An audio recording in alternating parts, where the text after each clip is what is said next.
E aí, galera, vamos começar? A gente vai ter uma discussão agora sobre um assunto que eu tenho certeza que interessa para todo mundo aqui, que é uma carreira em gestão de produto, né? A gente vai falar de como é que entra nessa carreira, como fazer transição a partir de uma outra área e, principalmente, uma vez que você já está dentro, como caminhar em direção à senioridade, eventualmente, a ter um trabalho que faz mais impacto, né? E para conversar com a gente chamou 3 pessoas que a maioria de vocês conhecem, porque eles estavam no palco a manhã inteira. Mas para quem é novo, eu acho que a gente pode passar por uma introdução rapidinho. Pode ser? Beleza. Bom dia, pessoal. Eu sou Rafael Farinazzo. Eu sou atualmente Group Product Manager da Involves, uma startup de Florianópolis focada em trade marketing. Trabalho com tech desde 2010, mais ou menos. Oi, eu sou a Maria Luísa. Eu trabalho como Product Manager na Acreditas, que é uma fintech de empréstimo com garantia, e eu trabalho nessa área já faz uns 6 anos. Fala, galera, eu sou o Bernardo, hoje estou como CPO do Get Ninjas. Comecei minha carreira na Monax, né, que é um dos primeiros fundos de Venture Capital aqui do Brasil e um dos que investiu no Get Ninjas lá em 2012. E estou lá há 5 anos e meio, mais ou menos. Legal, legal. Então tá, eu trouxe algumas perguntas aqui só para a gente começar, mas aí vocês podem colocar no slide e a gente vai passando por elas depois. Queria abrir aqui com uma pergunta bem inicial, né? Eu acho que nesses anos todos conversando com PMs, conhecendo, fazendo entrevistas, eu acho que eu só conheci literalmente 2 PMs, 2 pessoas que hoje estão em produto que começaram em produto, né? Normalmente a galera vem de outras áreas. E eu queria saber como é que foi isso para vocês, de onde vocês vieram, como é que foi essa transição e principalmente que dicas vocês dão para quem está interessado em fazer esse passo. Bom, eu tive uma transição meio exótica para produto. Eu entrei no Get Ninjas lá no comecinho em marketing, na verdade, né? Então eu estava pilotando campanha de AdWords ali o dia inteiro, mas naquele momento eu percebia que, cara, a gente estava gastando 20 mil reais por mês em AdWords naquele momento, e eu percebia que, o meu tempo ali investindo em otimizar aquelas campanhas não trazia nenhum resultado para o business, e a gente estava economizando ali 200, 500 reais, e na prática aquilo não estava mudando nada. Foi nesse momento que tinha uma pessoa de BI que saiu do time e eu acabei absorvendo essa função também. Ou seja, como marketing é marketing, a gente brinca que é marketing de engenheiro, né? O marketing que é muito focado em análise de dados. Eu sempre pedia muita coisa para ela e falava, cara, eu preciso de ajuda para analisar a performance de tal campanha, de tal categoria, de tal cidade. E aí eu fui meio que pegando gosto pela coisa e fui, cara, cada vez mais querendo ter autonomia sobre as análises que eu fazia e gerar os insights que para mim eram importantes, né? A partir disso, eu fui percebendo que eu conseguia contribuir muito mais do que com marketing, né? Então, eu estava olhando para esses dados e eu conseguia ter insights bacanas para o produto como um todo e não só para aquela parte de aquisição. Então, eu fui shiftando meu tempo ali, que estava 100% em marketing, para basicamente 95% BI, e aí que a gente começou a construir aquela infra toda que eu comentei com vocês mais cedo. Aí eu fui head de BI por 2 anos. Então, cara, foi um puta desafio técnico, por um lado, e um puta desafio de produto por outro, de começar a criar esse time, de treinar as pessoas que tivessem essa pegada de negócio e produto. E aí, a partir daí, eu assumi essa responsa de produto mesmo, e o Vitão agora, que era um super cara bom do time, virou head de BI e está fazendo esse papel super bem. Eu me formei em engenharia elétrica e engenharia biomédica, e eu queria muito trabalhar com equipamentos médicos, né? Por N questões eu não consegui ir para nenhuma empresa desse tipo, e aí eu estava procurando alguma coisa relacionada à área de saúde. Eu acabei caindo em uma startup que chama Medicina, uma startup que era investida da Monax. E quando eu entrei lá, eu entrei numa área de BizDev, meio que não sabia. Quando você entra numa startup que está bem no início, você acaba fazendo um pouco de tudo, né? E quando eu entrei, a gente estava começando a fazer um produto para hospitais, e eu percebi que existia uma necessidade de eu entender muito bem quem eram esses clientes do B2B. Eu comecei a estudar por conta muitas coisas relacionadas a produto. Depois, essa mesma startup criou um produto B2C, e aí eu fui seguindo algumas metodologias de alguns livros, como na época eu li Lean Startup, Running Lean, todos os Leans da vida, e eu acabei aplicando isso no dia a dia enquanto eu estava ali. Não existia ninguém de produto na área, então eu estava sendo, na empresa, eu estava sendo a primeira pessoa a fazer isso. Comecei a pegar mais prática e depois eu acabei indo para Acreditas e já entrei na área de produto direto. Bom, eu sou formado em marketing. Eu comecei a minha carreira como redator publicitário, depois fui trabalhar com planejamento de comunicação, sempre em agência. No começo offline, inclusive, isso foi 2005, assim, então online praticamente não era o que é hoje, né? Em 2010 eu tomei uma decisão de abrir uma empresa que depois eu descobri que era uma startup, assim, na época eu nem sabia. Então tinha um sócio que era desenvolvedor, freelancer, ele trabalhava de casa e o acordo era, cara, eu vou codar e tu faz todo o resto, assim. E aí eu fazia todo o resto mesmo, assim, tipo, desde comprar o papel higiênico do banheiro até atender cliente, prometer prazo, pedir desculpa por não cumprir prazo, enfim, tudo aquilo que vocês já conhecem. E aí dali em diante, quando não deu certo a startup, a gente foi cada um para um lado. Foi mais ou menos metade de 2011, e aí eu voltei a trabalhar em agência, mas já agência digital e com hora gestão de projeto, hora produto, PO, enfim, aqueles cargos que a gente não sabe nem o nome do cargo depois, mas que olhando hoje para trás eu vejo que sempre teve alguma coisa de, às vezes mais produto do que projeto, às vezes mais projeto do que produto, mas foi assim que eu caí na área. Legal, legal. Eu acho que eu era gerente de produto por um ano, eu nem sabia que eu era isso. E aí um dia eu fui ler o negócio e falei, cara, esse negócio aí que eu faço, eu chamo gerente de produto, uau, legal. A minha segunda pergunta é em relação a comportamentos e competências, assim, né? Eu acho um fato muito engraçado é que quando você pergunta o que é um PM dentro de uma empresa específica, cada empresa vai ter uma definição, né? Acho que cada empresa desenha o teu próprio unicórnio e tenta ir atrás dele. Mas eu acho que tem comportamentos e competências que são comuns e que diferenciam aqueles PMs que são bons para aquelas pessoas que são extraordinárias, referências tanto no mercado brasileiro quanto no mercado de fora. O que vocês acham quais são esses comportamentos e competências que vocês acham que realmente diferenciam um bom profissional de produto?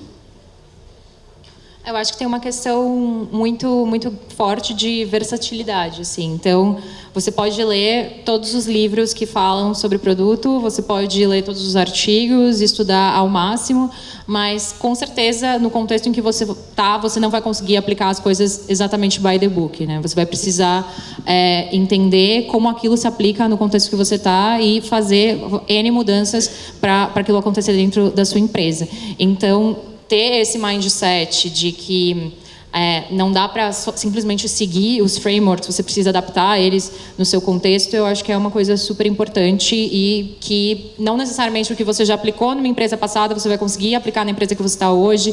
Em fases de empresa diferentes, provavelmente o tipo de recurso que você vai precisar usar são completamente diferentes, depende muito dos founders da empresa, depende muito de como a liderança enxerga a área de produto, então você precisa estar sempre nesse dinamismo e entendendo como resolver, no final do dia, o problema dos usuários finais, como conseguir entregar valor dentro do contexto que você está.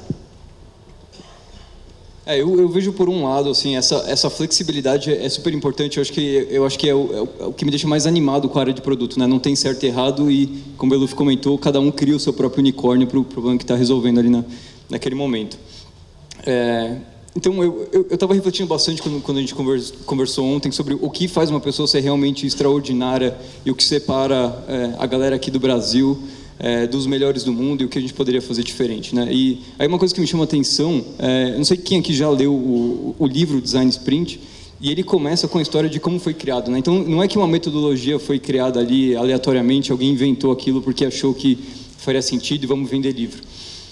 Começou com a reflexão de uma pessoa lá do Google dizendo, cara, eu não consigo ver o valor em fazer brainstorm. A gente faz brainstorm aqui, uma galera dá ideias, essas ideias não vão para frente por N motivos, não estão bem estruturadas. Então, essa pessoa começou a fazer algumas dinâmicas diferentes e foi percebendo que aquilo estava gerando mais valor, e aí colocou aquele lance todo de prototipação, de validação com o usuário, tentou compactar isso em uma semana. Enfim, depois colocou aquela casca mais marqueteira para virar realmente um framework. Mas o que mais me chamou a atenção é que as pessoas realmente refletiu sobre o trabalho dela, né? Ela pensou sobre, cara, o que a gente está fazendo aqui e como a gente pode ativamente fazer melhor. Então, o que eu vejo muita gente fazendo é usando o framework meio às cegas. Então, tem isso aqui que, cara, todo design sprint, por exemplo, todo mundo usa, mas a gente não entende direito o porquê daquilo, né? O que gerou a criação daquele negócio e por que isso é importante para a gente, né? E acho que no dia a dia, como a Lu comentou, eu acho que esses frameworks têm que ser usados com muito critério, né? Por exemplo, quem aqui, cara, na vida real, usa um Lean Canvas no seu dia a dia, né? Acho que quase ninguém, mas isso é ensinado em absolutamente todos os cursos de produto, como o 101 produto. Enfim, eu acho que é legal ter esse background teórico para saber onde meio que encaixar ali, mas o dia a dia realmente é diferente, o desafio de cada empresa é diferente. Com certeza, cara. Acho que a capacidade de aprendizado talvez seja uma competência crucial, né? Primeiro porque dificilmente você vai dar sorte de trabalhar num produto que é de um ramo de negócio que é o seu de origem, né? Então, eu trabalhei na RD, que era marketing, hoje eu trabalho com trade marketing, mas antes disso eu trabalhava numa empresa de streaming de vídeo. E, cara, não sabia nada de streaming de vídeo quando eu fui trabalhar lá, exceto o fato de que na pré-história de carreira eu trabalhei em locadora de DVD. A maioria talvez nem saiba mais o que é isso. Mas era o mais perto que eu já tinha trabalhado de entretenimento, né? Então, assim, a capacidade de você aprender uma coisa nova e ter uma curva de aprendizado rápida, seja lá qual for essa coisa nova, vai ser um diferencial grande de carreira. E aprender uma coisa nova é meio que decodificar a lógica que existe por trás daquela coisa nova, né? Então, seja um modelo de negócio, seja uma tecnologia, aquilo sempre foi feito, como o Bernardo falou, por alguém que pensou naquilo e criou aquilo, né? Não é vamos fazer um framework, mas uma pessoa que estudou os problemas e aplicou uma solução e ela usou uma lógica para fazer aquilo, né? Então, qualquer mercado que existe hoje é porque alguém pensou naquilo e aplicou uma lógica naquilo. Mesmo os mercados, até medicina, né? Que, enfim, o corpo humano sempre foi o mesmo, mas alguém olhou para a lógica dele e aplicou uma lógica. E você aprender aquilo rapidamente vai ser um grande diferencial. Acho que um outro diferencial para uma carreira de PM é a capacidade de compreender negócios, né? Principalmente o fluxo de dinheiro de cada negócio, né? Como é que uma empresa ganha dinheiro, de onde vem o dinheiro dela e para onde vai, e daquela cadeia ali de follow the money mesmo, né? De seguir o dinheiro, como é que você faz o seu cliente ganhar mais e gastar menos, e com isso você ganha mais e gasta menos também, né? Então, acho que são as duas coisas que eu procuro desenvolver mais, assim. Show, legal, acho que faz total sentido, né? A capacidade de aprender e se adaptar e acho que o fato super importante é a gente não se deixar limitar por caixinhas, frameworks ou estruturas que estão dadas, mas, na verdade, modificar esses negócios, né? E indo nessa linha aqui, tem uma pergunta do slide, que é o que vocês acham que é o mais importante para dar o próximo passo de carreira, né? E acho que até estender um pouco, como é que vocês identificam a próxima coisa a trabalhar em si mesmo, assim? Acho que eu só posso começar, já que eu... acho que o próximo passo depende muito de onde você está e de qual foi o último passo que você deu, né? Então, algumas das decisões de carreira que eu tive foram conscientes, algumas eu fui levado até aquele momento e, como você falou, depois de um ano eu descobri que eu era gerente de produto, né? Uma coisa que é essencial é autoconhecimento, né? A gente teve, enfim, o Spengler falou hoje de manhã também sobre isso. Você conhece a si mesmo, sabe das suas limitações, dos seus problemas, dos seus pontos positivos, daquilo que você é realmente excepcional, geralmente fica um pouco mais claro qual que é o próximo passo que você tem que dar. Tem várias ferramentas que ajudam nisso. Se você está numa empresa que aplica uma performance review, isso é sempre bom você ter esse tipo de feedback das pessoas, né, 360 que estão trabalhando com você. O seu líder, né, geralmente pode te ajudar também a direcionar, inclusive as competências que não necessariamente são as melhores para você, mas são as melhores para você crescer de carreira naquela empresa, né? São as que a empresa precisa de você também. E isso pode ser um bom guia. Então, acho que, no geral, para dar o próximo passo e... Sim, e como vocês descobrem, né? Como é que vocês... Acho que é isso, assim, autoconhecimento, seja lá qual for a sua fonte de autoconhecimento, a sua linha psicológica ou terapêutica para autoconhecimento, acho que ela sempre vai ser muito boa e vai te ajudar a descobrir qual é o próximo passo e o que falta para dar esse próximo passo. Eu concordo bastante, acho que, somando ao que foi discutido aqui ontem, acho que senioridade de PMs tem muito a ver com entrega consistente de resultado, né? Então, quanto mais as pessoas entregam resultado de qualidade de forma consistente, mais elas estão ganhando senioridade. E aí o que é legal disso é que também depende muito de contexto, né? Acho que você entregar bons resultados primeiro passa por você entender quais são as métricas que você avalia o seu próprio resultado. Então, um bom PM precisa entender dessas métricas e definir o que é sucesso. Também envolve identificar oportunidades. Então, alguns skills ali de research são importantes, ou alguns skills de senso de negócios ali, entender onde estão as alavancas para a gente mexer e que vão fazer esse negócio dar certo. Existe uma vertente aí de UX e teste de usabilidade, pensar em fluxo, que pode ser importante para aumentar engajamento. Enfim, acho que você pode caminhar por avenidas diferentes aí para um crescimento como PM. Depende muito do estágio que você está hoje, como o Farinaso falou, e depende muito de qual o contexto da sua empresa e qual é a maior dor hoje no ambiente que você trabalha. Eu acho que tem uma questão também de não necessariamente esperar que o seu líder ou que a gestão da sua empresa te diga para onde você tem que ir, tipo, qual que seria uma carreira que faz sentido para você. Então, a maior parte das coisas que eu fiz na minha carreira até agora, como no desenvolvimento mesmo do produto dentro das empresas que eu trabalhei, no meu desenvolvimento profissional, eles foram coisas que foram muito drivadas por mim mesma, assim. Então, encontrar oportunidades, encontrar brechas e gaps dentro de onde você está e começar a proativamente ir atrás de resolver isso, sem esperar que alguém te dê algum tipo de direção e criar esse espaço. Eu acho que é super importante.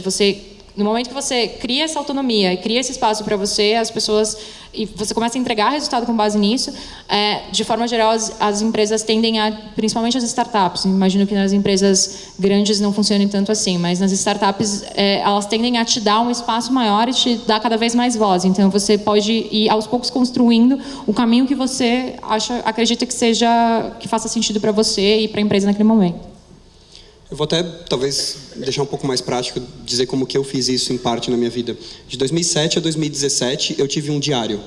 Eu não sei se eu posso chamar de diário, porque eu não escrevia todo dia, assim. E eu parei em 2017, não foi porque ele parou de fazer sentido, foi por falta de disciplina mesmo. Mas durante 10 anos, eu tive um diário no qual a cada, pelo menos 2 dias, eu ia lá e escrevia o que tinha acontecido nos últimos 2 dias, o que eu tinha pensado, onde que eu achava que eu podia melhorar. E isso não era só de carreira. Eu fazia isso em relação à minha família, em relação a amigos, em relação a qualquer outra coisa. Então, tem vários benefícios de você registrar o que está acontecendo na sua vida. Primeiro que hoje... Bom, um exemplo prático. Cada vez que eu troco de emprego, eu vou ler o que eu escrevi nos momentos de troca de emprego do passado para ver o que eu estava pensando naquele momento. Então, isso me ajudou bastante, porque eu via em que condições psicológicas eu estava saindo e entrando de um emprego no passado na minha vida. E mais do que eu tentar lembrar hoje o que eu estava pensando quando eu abri minha empresa em 2010, eu sei exatamente o que eu registrei em 2010, porque eu estava lá escrevendo o que eu esperava daquilo, onde que eu achava que podia dar errado. E como eu conheço a história que veio depois do que eu escrevi, eu vejo, de fato deu errado aqui, isso aqui eu não previ, isso aqui era muito difícil de prever mesmo, não tinha como. Então... uma forma, às vezes, de ajudar é a gente registrar mais e documentar mais, né? Não querendo ser anti-ágil, mas documentação, nesses casos, é uma coisa que funciona bem, não dá para confiar na memória, né? Faz um vídeo, né? Tipo, tão fácil. Pode ser, quem gosta mais de vídeo, assim. Eu não costumo dar o diário como sugestão, como dica, porque eu acho que vai muito da maneira como cada um quer registrar e consumir conteúdo. Enfim, o que funcionar para vocês, sabe? Para mim funcionou, foi legal, só parei por falta de disciplina mesmo, pretendo retomar. Legal, legal.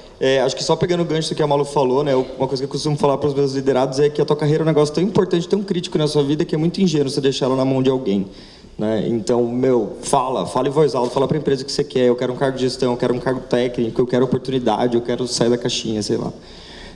A segunda pergunta que eu acho que não tem muita discussão em cima dela é qual é a faixa salarial de um PM. Eu acho que, na verdade, a gente não tem a resposta, mas tem plataformas que tem, né? Ou pelo menos pesquisa. Vocês querem citar alguma? Muito alta tem que ser, né? Porque pelo que a gente faz, eu acho que... Mas enfim, tem o Glassdoor, Love Mondays, são plataformas que fazem pesquisa, a gente coloca lá, né, quanto que cada um ganha, e aí você consegue ter uma estatística ao redor disso. É geralmente menos do que a gente merece e mais do que a gente precisa. Então tá. Tem uma pergunta aqui que é muito relacionada, eu acho que quando a gente fala de aumentar a senioridade de PM, uma coisa que sempre vem à cabeça é de que a gente começa a atuar muito mais estrategicamente do que taticamente, né? E aí a pergunta, ela fala que se o PM toca o dia a dia do squad, então como conseguir fazer essa transição entre ser um pouco menos operacional e começar a trabalhar mais estrategicamente? No caso da Acreditas especificamente, eu acho que uma transição forte para mim foi recursos limitados, né? Então, existia basicamente eu como PM por muito tempo, eu estava ali no dia a dia dos squads e chegou um momento que a gente precisava olhar mais para frente e eu acabei indo para esse mundo mais estratégico. Então, se você tem recursos limitados para fazer as coisas, você tende a abraçar um escopo maior, trabalhar muito mais e por assim vai. Mas eu acho que se você está numa empresa que já tem isso de uma forma bem estruturada, é uma questão que vai muito de interesse também e de ir pegando as coisas que estão ali em limbos, né, em zonas que as pessoas ainda não estão atingindo. Então, eu acho que as empresas, de forma geral, existe sempre um momento que você está focando muito em operacionalizar o plano, você está ali muito olhando para o dia a dia, e é raro você ter esse momento de você conseguir parar, olhar para trás e falar, cara, mas qual que é a estratégia? Vamos lembrar da estratégia e tal. Se você não tem isso de uma forma muito institucionalizada dentro da sua empresa, é uma puta oportunidade para você ser a pessoa a começar a questionar isso e trazer esse viés estratégico cada vez mais para a mesa. Você pode ser estratégico em olhar para a sua operação também, né? Então, olhar para o que está consumindo mais tempo de você no ponto operacional e ser estratégico nisso, automatizar esse tipo de coisa para que sobre tempo para você conseguir olhar mais para a estratégia e menos para a operação. Então, aquelas coisas que você tira dados de planilha, manual, todos aqueles trabalhos que às vezes são um saco mesmo, puxa um desenvolvedor, eu não codo, né? Então, puxa um desenvolvedor, pede ajuda, começa a automatizar aquilo para que sobe menos tempo, né? No começo do Inspired, acho, o Marty Kagan fala que é impossível fazer um bom trabalho com menos de 12 horas por dia, alguma coisa assim, né?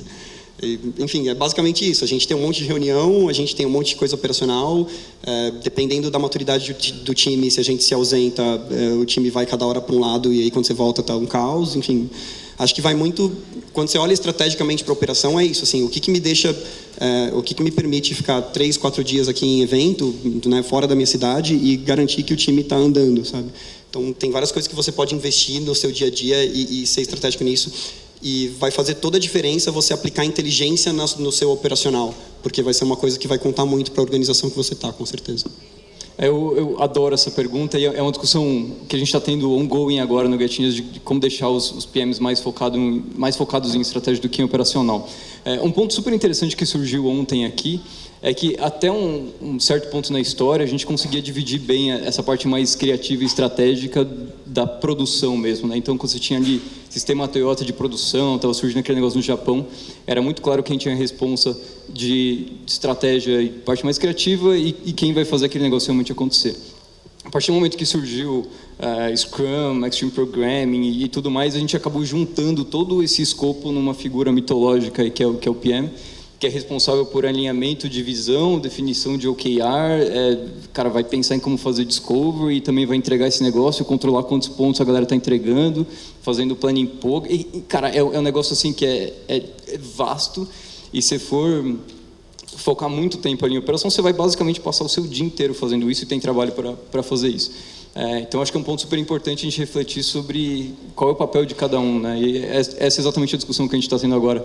Até onde vai o PM, quais são as responsabilidades, até onde vai o Tech Lead, até onde vai uma figura de Scrum Master ali, de Agile Coach, como essas figuras todas trabalham em conjunto, de forma que a gente consiga ter alguém ali que está realmente focando no que é importante em termos de estratégia, criatividade, discovery, e menos na mão na massa ali no dia a dia. Legal, eu acho que muito naquela linha de sai da caixinha, fala em voz alta o que você precisa e cria as condições para você trabalhar melhor. Se instrumenta, diz para a empresa, cara, hoje o meu trabalho é muito operacional, eu preciso de alguém para me ajudar nisso. Vamos contratar um analista, vamos, sei lá, contratar um PM mais júnior para trabalhar junto comigo. Acho que é uma outra maneira. Tem uma pergunta legal aqui. Eu acho que quando a gente está na carreira, a gente passa tantos anos, a gente tem altos e baixos, às vezes a gente fica meio cansado, sobrecarregado, e a gente precisa de uns estímulos externos, assim, né, para acordar de novo. Eu acho que ler é um estímulo muito legal e muito forte. E aí a galera tá pedindo para cada um de vocês indicar um livro, aquele livro que, deu aquele tapa que fez vocês voltarem a andar com a velocidade que vocês queriam. Eu estou terminando Thinking Fast and Slow, do Daniel Kahneman. Acho que por ele estar perto da minha vida agora, eu estou lendo ele, acho que talvez seja a minha indicação. Acho que em português é Rápido e Devagar, Duas Formas de Pensar. Eu indico, acho que é uma baita leitura para PM. Ele não vai falar de produto em nenhum momento no livro, mas ele vai te ajudar muito nessa questão de autoconhecimento e saber como é que você... Enfim, vai falar de viés cognitivos, né, que o Felipe vai falar daqui a pouco na próxima palestra, eu indico ele. É um livro que, para mim, mudou bastante coisa da forma que eu pensava, foi o Zero to One, do Peter Thiel. Eu acho que é um livro bem bacana, que fala muito sobre otimizar coisas pequenas. Normalmente não é a forma mais legal de fazer inovação, você normalmente precisa dar um passo além para você conseguir mudar de um patamar de zero para criar uma coisa completamente nova mesmo. E aí ele dá vários exemplos de como grandes players na indústria fizeram isso, e eu acho que isso é totalmente replicável para o mundo de inovação que todo PM precisa lidar. Eu tenho uma recomendação, acho que mais fora da área de produto, chama Work Rules, de um VP de People do Google.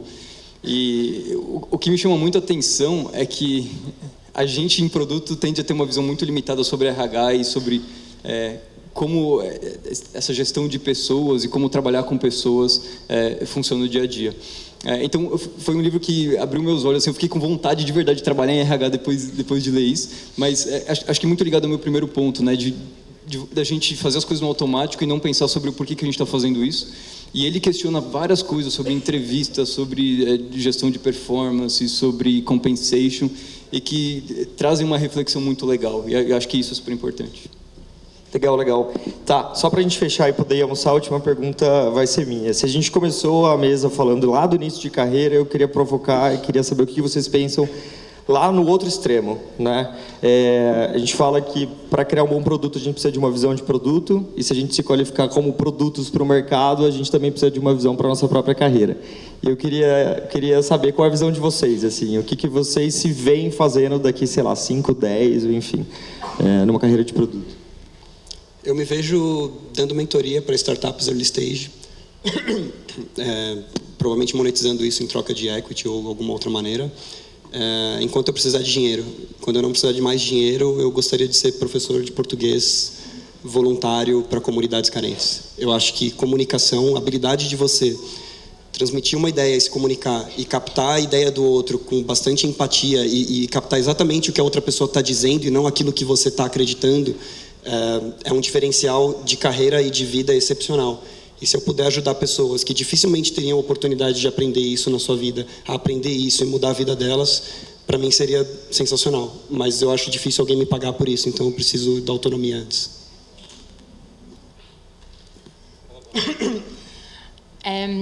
Eu acho que provavelmente daqui a alguns anos eu me vejo trabalhando ainda em produto, trabalhando com inovação, gerando muito impacto em alguma empresa. Eu acho que isso é uma coisa que para mim é uma força motriz mesmo, conseguir mexer o ponteiro, conseguir ver o impacto do meu trabalho.